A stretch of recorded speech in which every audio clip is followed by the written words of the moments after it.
The U.S. conclusion that a chemical attack near Damascus in August was carried out by the government has been challenged by a team of highly respected experts.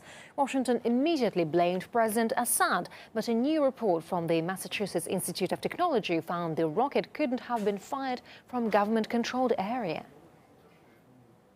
We went through 2 to 3 months worth of study to determine the types of rockets, the weight, the size, the propellant. And we determined that the range is on the order of 2 kilometers.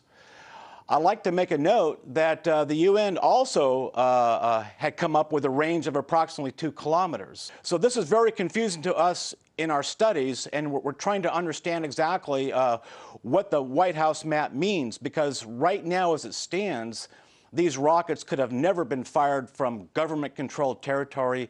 They would be fired more from a rebel type of territory or a border of a contested territory.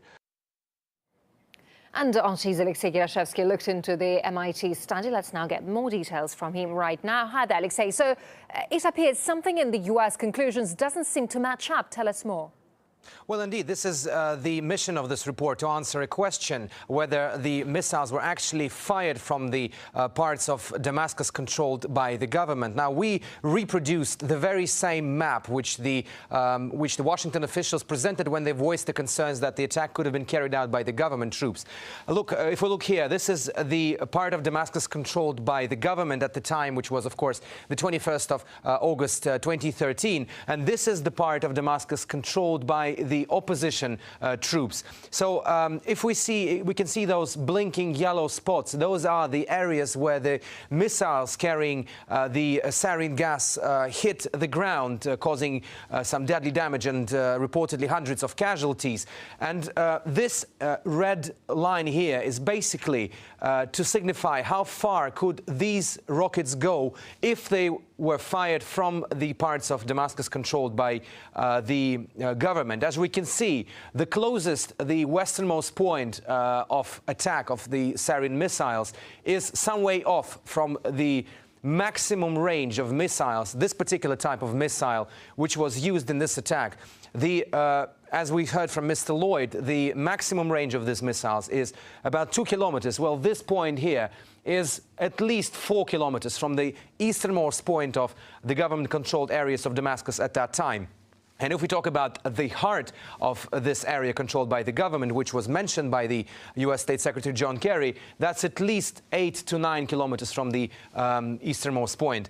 Now, if we also must remember that there were areas closer to the government-controlled areas in the western Ghouta region of Damascus, which were also allegedly hit by the sarin attack. But in both of these places, the UN investigators did not find any substantial environmental evidence to prove that the attack was actually carried out, although there were some victims in this, the victims of the sarin gas attack in this area. Now, the one issue which the authors of this report are raising as to why the U.S. intelligence used this particular map even before the UN investigators reached the site to hold their own investigation. But the U.S. authorities were already quick to jump to conclusions. Let's remember what the U.S. State Secretary John Kerry said back then.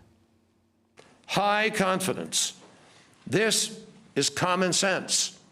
This is evidence. These are facts. This latest report is not basically attributing blame to any side, but it sticks another boot into the accuracy of U.S. intelligence and even alleges that Barack Obama could have instigated another military action, this time against Syria, in a similar fashion that George W. Bush did against Iraq. Official Washington hasn't yet responded in any way to this latest report. RT's Alexey Yaroshevsky live there. Alexey, many thanks indeed for that.